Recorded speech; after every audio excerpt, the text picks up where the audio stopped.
Let's discuss depression and the Shen, the Hun, and the Zhi. The relationship between the Shen of the heart and ethereal soul of the liver was discussed earlier in our lectures. In brief, the ethereal soul gives the mind inspiration, creativity, ideas, plans, life dreams, and aspirations.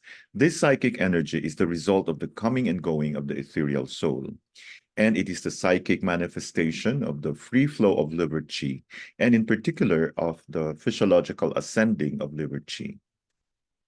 The mind needs to control the ethereal soul somewhat and to integrate the psychic material deriving from it. It is in the nature of the ethereal soul to come and go.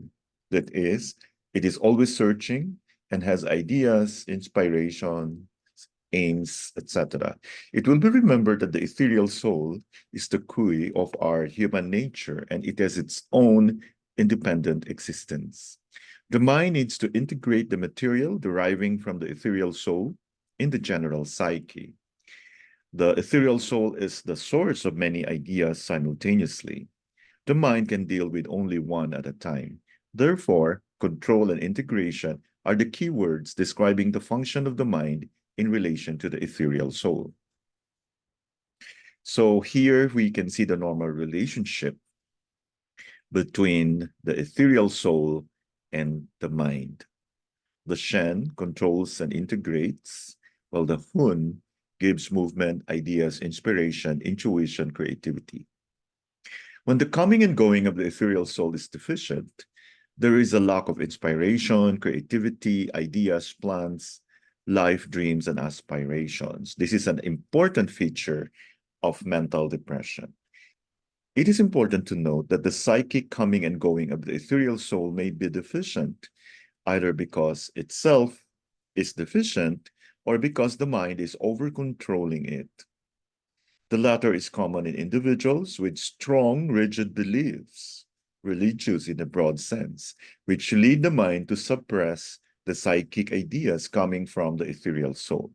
This situation may also arise as a consequence of guilt.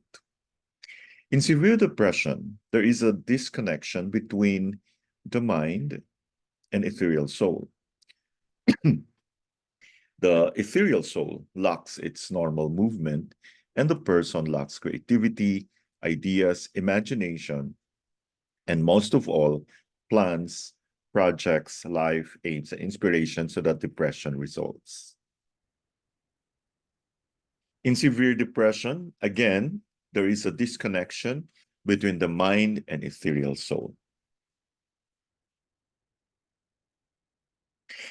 The Shi of the kidneys has several different meanings. For example, it can mean memory, reflecting the influence of the kidneys on the sea of marrow and the brain, and therefore memory.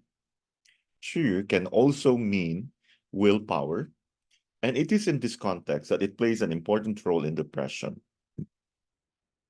Willpower, as a translation of Chi, includes willpower itself, drive, determination, steadfastness, enthusiasm, and physical and mental power. Depression always involves a weakening of willpower intended in the broad sense described earlier. That is, including drive, determination, steadfastness, enthusiasm, and physical and mental power. These are all qualities that are missing in a depressed person. And for this reason, we must always tonify the kidneys in depression, even if there are no specific symptoms and signs of kidney deficiency. It is because the emotional lack of drive and willpower is seen in depression. Indeed, this is indeed a kidney deficiency symptom by itself. To tonify the willpower and the drive deriving from the kidneys, we should use bladder 23 and bladder 52. So to repeat, for someone who has depression in which almost always the willpower is impaired or affected, we use bladder 23 and bladder 52. Thank you for your attention.